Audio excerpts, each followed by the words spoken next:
Good morning, everyone. It's Joker, and today we are back with another slime video. And today we are going to be taking on EX5 of the new Light Tempered Edge. A stage that, even, 2 difficulties down, is actually full gated by not having Valentine. Because EX2, if we go check the info, Veldora has no stun resistance whatsoever, and he has 682k HP, which is a decent amount. But then you go to EX3, and suddenly Veldora doubles his health to 1.3 million, and now has a 100% stun resistance. So if you don't have Val, you cannot stun with Raphael anymore, which cuts your damage by, all of your stacking from Stun Strike, as well as Raphael's just 40% Stun Strike skill. So trying to do EX3 without Valentine is actually probably impossible, because I don't think exists a team that can do 1.3 million HP unless you're type advantage and you have full stacks of everything. And certainly not when you go up to EX5, who now has almost 8 million HP and a 13.7k defense. All right, it's just not, it's like, no, this was a terrible idea. Don't gate it behind Valentine. It's cool that Valentine has the 100% resistance down. I wouldn't have put it on this stage, though. I mean, you can use that other places, technically, right? But obviously we have cleared all the other missions. We have not attempted EX5. So looking at the missions here, we've got 5 alive, 6 combo of blues, which you can get turn 1. 2 characters with initial rarity of 4-star or less. 250 skill points, 10 turns, Soka, 9 turns, 11 turns, and all magic characters. So this is going to be the big one. The 2 characters with initial rarity of 4-star or less. Because this is the team that, I am going to run in this stage. So we've got Shuna, Valentine, Milim, Shuna, Raphael, Soka. So we've got Soka for the mission, we've got a full team of magic, we're going to get a full hand of blue, we're going to have more than enough points to use 250. The only thing is, who do we replace for the 4 other 4-star unit? Obviously Soka is one of them. You're kind of important, you're an orb changer. You're kind of important, you're the DPS. You're really important. Like, actually, I think you're more important than Raphael, surprisingly. You're going to do big damage. We kind of need you, though. So that leaves Milim. Who can replace Milim and what she does? I mean, we're covered on orb changing because we'll still have Shuna, we'll still have Soka, and we'll still have Val. So that's still 3 orb changers. So we don't really need the steel orbs. But allies attacked by 45% and light resistance down by 30% is a very hefty chunk of damage that you are just not going to get. So, what I have done is that, on leading up to my actual attempt of EX5, I've put together a few different clips of me taking on EX3 and 4 with Dark 4-star Rimuru. So let's go ahead and swap her out real quick for 4-star, and let's check out what he does. All the way down here. So, we don't really use him, right? Nobody really gives him any attention. He is, ironically, the only other Dark Rimuru that can use that free-to-play Dark Sword you get from the monthly pass. So I put it on him, and it's level 1, but, whatever. I don't feel like awakening it, or feel like leveling it up. But his skills actually matter to this team, because he has a team-wide attack buff for 25%, which is 20% less than Milim. That's fine, though. I mean, you're still getting an attack buff on 2 of your major nuking units, which is going to be Val and Roth. And then his second skill, single target pierce resistance down by 20%. What are we doing with the Light 3.0 team? Besides stunning, we're piercing. And lowering the pierce resistance is even better. So, I mean, this is another, 80 points that you have to account for versus Milim's just 55. So it is a little bit more costly, and you're going to do less because, 10% less on the debuff, 20% less than the attack. But he is a 4-star unit, and he will benefit both of your nukers. So, I mean, he is what I have been using for the 4-star mission, so I will show you the nuking clips and how much we do in comparison. So let's go ahead and throw those up, and then after we're through with those, I think I have 3 of them, then we will actually put my EX5 run in. Okay, so we have the setup now. We have triple alt. We have, all the buffs active. Sokka only got 5 stacks, but Raphael and Valentine got 8 stacks, of which 420 is 8. So I was off on my math. So what do you know? I can't do math again. Just another instance. But we have all the debuffs. We have all the buffs. Sokka also does not have the 25% attack buff from Dark Rimuru, but we're only going to be able to apply it to 2 of them, and so we need it on our primary nukers. So let's see how much damage. So last time it was 9 stacks, so we're 1 stack down, but now we have 3 alts. So he has 1.48 million left. Can we do that? Let's find out. So let's do Valentine first, because that'll give us pierce resistance up for the other 2 alts. So that's a little bit more important. And then we'll send Sokka, then we'll send Raphael, and then we'll send these 2 follow-up Vals. And we'll see how much damage we do. Okay, so Valentine does 509. Sokka does 212. Raphael does 648. And then the follow-up kills. Okay, so there we go. There's EX4 cleared. We definitely needed all 3 alts, and then we needed both of those orbs. So, 9? Really? That's it? Okay, whatever. I can't wait to take on EX5 with this team and see how it goes. Alright, we're back on EX4. This time, instead of bringing Dark Rimuru, we have brought, proper light Milim, so we've got the 45% attack on Val and Raphael, plus we've got the 30% light resistance down. This should be a lot more impactful than the Dark Rimuru skills, even though they are, moderately comparable. This will assist the team a whole bunch more. It's 20% more attack, 25% more attack, and then 10% more of a resistance typing. We'll see. So we'll send Val first, then Sokka, then Raph, and then we'll follow up with Sokka and Raph, and we'll see how much damage we do here. So Val does 595, Sokka does 292. And then Raphael does 738,000. So yeah, definitely bigger numbers than what we saw with the 8 stacks last time. So it is now time to take on EX5 with the perfect team and then the not perfect team. Alright, we are in EX5 now. Let us begin. We'll try and get, a very, very good starting hand. There's no guarantees. But I feel like 8 stacks is pretty average of what I've been getting today. And I think I put in 3 different clips of us doing EX3 and 4, but I've been playing Tempered Edge for 2.5, 3 hours now, and I average 8 stacks. There's a few times that I get 9. And a few times that I get 7, and I've never gotten 10 stacks, and we've also been countered twice now. So we're back to that like we were on stream, so that's awesome.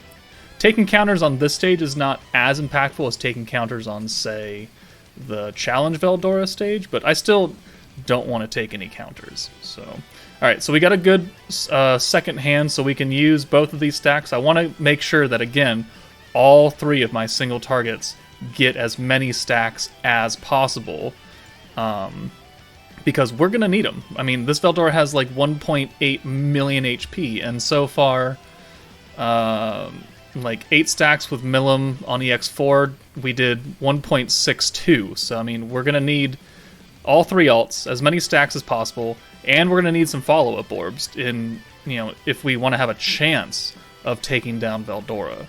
So we gotta make do with what we got. So we gotta do this, and then who has the most? So I'm gonna take out Sokka. The reason why 8 stacks is average and not higher is because it's kind of hard to really stack up blues when all 3 of your units have an ult. So what I've found is that whoever has the most orbs on whatever turn, regardless, you swap them out, because I don't want to waste their single targets, because there's no guarantee that we're going to make it back, because blues inherently don't give us that much protection gauge. And so using one like on turn 5, there's no guarantee that we're going to make another one in, 3 more turns. Hold on, I think my cat's going to throw up. Hold on. Oh yeah, I love cleaning up after cats. I love cleaning up cat presents. Anyways, where were we? It's been like 15 minutes now. Yes, in order to, maximize space and save some of, our characters getting ult super early, whoever has the most orbs, regardless of who it is, I always swap out for one of the 2 non-nuking units, Milim or Shuna. That way we can try and have as many full hands of blues as possible. And if we have to waste an ult, hopefully it would be a Shuna or Milim that doesn't really have an impact on our final damage. So that's what I've discovered is probably the most efficient way of doing this. Once you get to like turn 5 or 6, you're going to have ults for hopefully all 3 of your people, and then by then there's not much you can do. But, I mean, there are times when I get a whole hand of oranges. Okay, yeah, hilarious. I love it. Huh. Alright, well.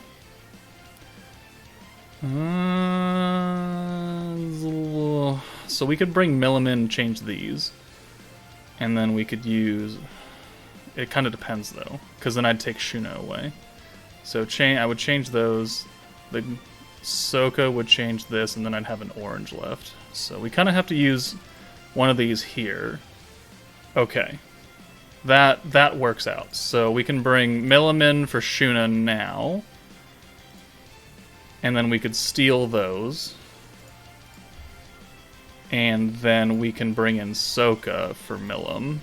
And then we could use the special convert. And then also have all 3 of our DPS units up front again for this stack. So, okay. Well, we made a good thing happen out of bad things. And now this will get us closer. Val almost has an ult. Raphael has an ult almost. Everyone's close. We're on turn 3. We have another stack, so that's good.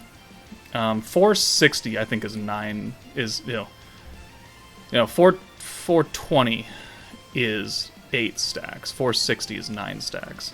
That is perfect. Okay. So I don't even have to swap anyone out, but now I think this will give all 3 of us an ult. Maybe not Soka, but it'll definitely give Valentine an ult, which actually I don't want to do.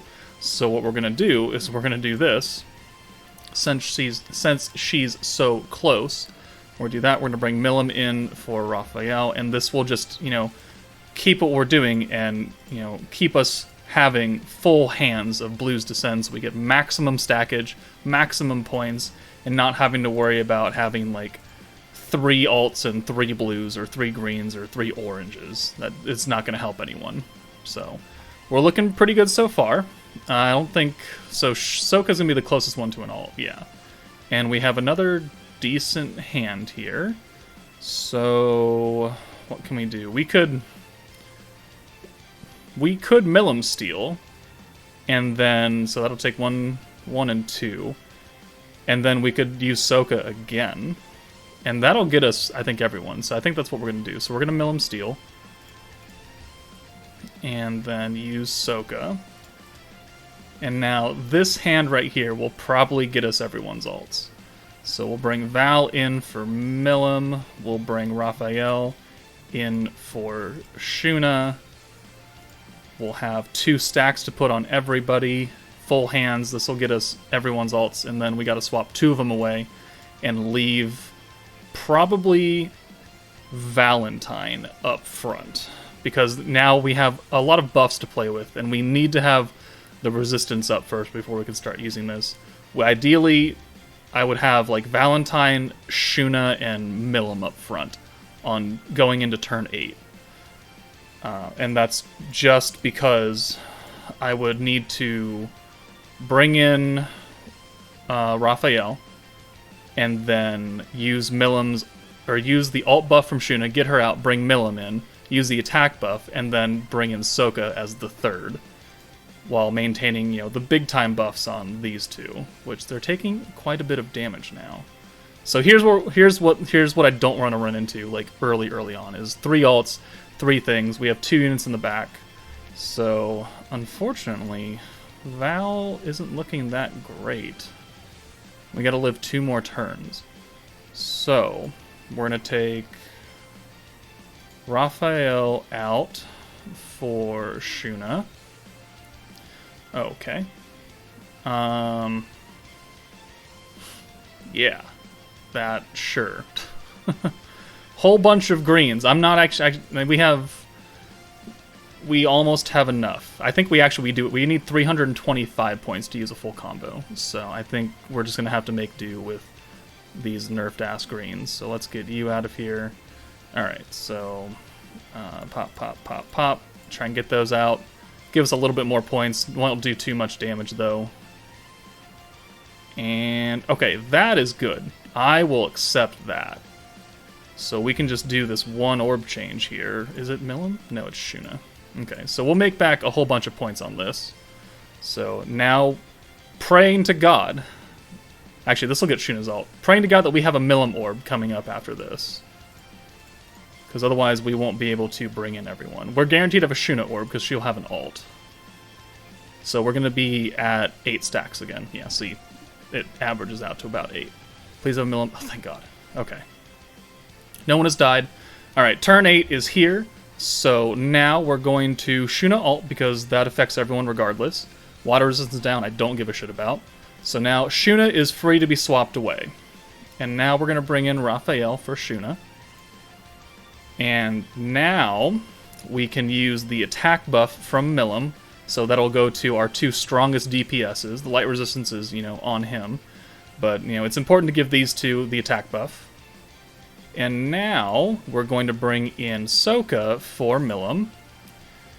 And then we'll use the final stack. And then we'll use everything else. So we have to use the stun resistance down first, otherwise Raphael just won't stun. So there's the light buff, guaranteed resistance down, and then we'll stun, and then we'll do the pierce and the ult resistance down, and then we'll do the extra stun turn and the defense down by 9%.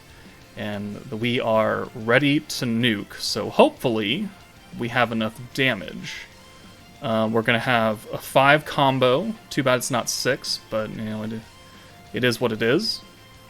No, we don't have enough. Alright. Too bad these, one of these wasn't blue and 2 of them were green. Oh well. Okay. So, how much... So 8 stacks. How much health does Veldora have left? 1.65 left over. I pray to God that we do that. So we're going to send Val first to get our Pierce Power. Pierce Power. I know I fucked up earlier. Pierce Power up by 5%. Then we'll send Sokka. Then we'll send Raph. And then we'll send the Val and then the Raphael Orb. And then we'll see if this is enough juice. 593... 289, 728, and okay, the final follow-up orb, 58,000, is enough to kill turn 8 with a full magic team, all blues, all that. So now we got to come back and try it again with the Dark Rimuru, and that is going to be much less fun. I'm not even going to take you through it. I'm just going to bring you to the nuke turn and see if it works.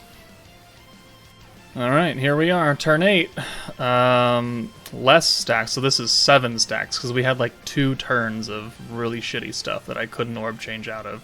That if I had Milim, I could have just used her steal, and we would have been probably fine, but it didn't turn out like that, so we have 7 stacks, but we have the attack buff on Raphael and Valentine, so that's 25% right there. We've got the pierce resistance down on Veldora. Veldora has 1.672 left over. Alright, so 1.672... Sorry, I'm recording all this. 589 for science. Alright.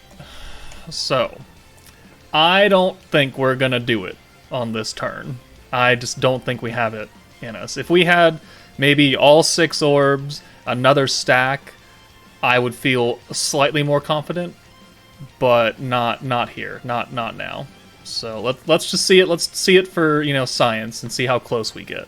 We do have another stun turn after this, which if we get a very nice, follow-up hand, could be interesting. So We're going to send Val first for the Pierce Power, then Soka, then Roth, and then we'll send these 2 Roths. Alright, here we go. So Val does 454, already so much less. 263, 583, 54k, and the 150 orb does 84.6. So, okay. So yeah, not quite. Can we bring it back somehow? We have no points. Like, we have no points. How much health does he have remaining? He has 230k HP left. Alright, well, this will take some serious RNG. This will take every single hand must be blues, and I cannot have anyone's ult until, like, turn 6 or 7. Or at least, like, we can only have, like, 1 or 2 ults turn 6 or 7, so we can send, like, 5 blues or something. Okay, well, can this team do it with the 4-star Rimuru? Probably. It's gonna take some luck, though. So I won't make us sit through that. At least you have this for science, so you can see that, you know, we got somewhat close. But, you know, EX3 and 4 we did it, so EX5 should be possible. But yeah, alright, so there's EX5 Tempered Edge done, with a whole bunch of other science-y stuff in there too. Let me know what you guys think. There is literally no other team that can do it because you need Valentine, and if you don't have Valentine, I'm sorry, but the devs have fucked you over royally. So yeah. Rant and rave in my comments, guys. Take it easy. I'll see you later. Alright, so I know people are going to ask me, what if I bring Water Rimuru and try and get more stacks of Shuna rather than trying to bring Dark Rimuru for the, you know, buff and the nerf. And I have tried this, I think, 6 or 7 times now, and it all turns out the same, is that I end up, you know, by turn 6 or turn 7, I have 3 ults, and then I'm restricted to sending 5 or 4 orbs, and then we don't stack as much, so I end up getting about the same amount of stacks as I would normally. So it doesn't really help, but, you know, so it's on video. I recorded my latest run.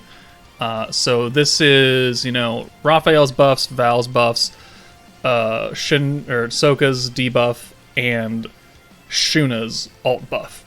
And I'll show you guys how much damage we do. We have a full 6-card send as well. Unfortunately, it's not, you know, 3 Raphael orbs, but it's 3 Val orbs. But, you know, you'll find out that it's not enough damage. So there, and that's like 400,000 HP left over right there.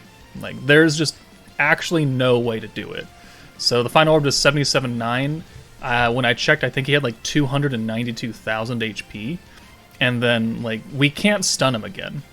Valentine's skill is a 1-turn only. So even if we, you know, get back up to 460 points and we can use everything, or a modicum of most things, like, this is a good hand right here, right? We've got an ult in the back, we've got a full hand of Soka, so we're gonna, you know, we're gonna try and do what we can here of making a full hand of blues, and then, you know, stealing or giving that 1 Raphael orb to Shuna, and that's an ult and, you know, 6 and 5 blues. That will do good things here, but it's still not enough because it, like, we don't have the stun attack, we don't have the pierce anymore, so we end up doing like 7,000 to 8,000 damage a hit. I think Shuna does like 10k on her ult, and it's just, yeah, 10.7, and then these do, yeah, 7,000, and you can see his health bar is going absolutely nowhere. So 15,000, he still has like 250k HP. So turn 10, we can do another hand of, you know, blues. It's just, you know, he's not going to die, and then next turn on turn 11, he's going to heal. So, unfortunately, you do need more buffs. More buffs in order to kill Veldora on EX5. Maybe Rimuru will work on, like, EX3 if you have Val, sure. But if you're going to try and do EX5, you pretty much need Dark Rimuru. Or someone else who is a 4-star that's giving good buffs, which I can't think of right now, because I don't think they exist. So, that's unfortunate. But yeah, let me know what you guys think. That's it for me. Take it easy, and now I'll actually see you guys later.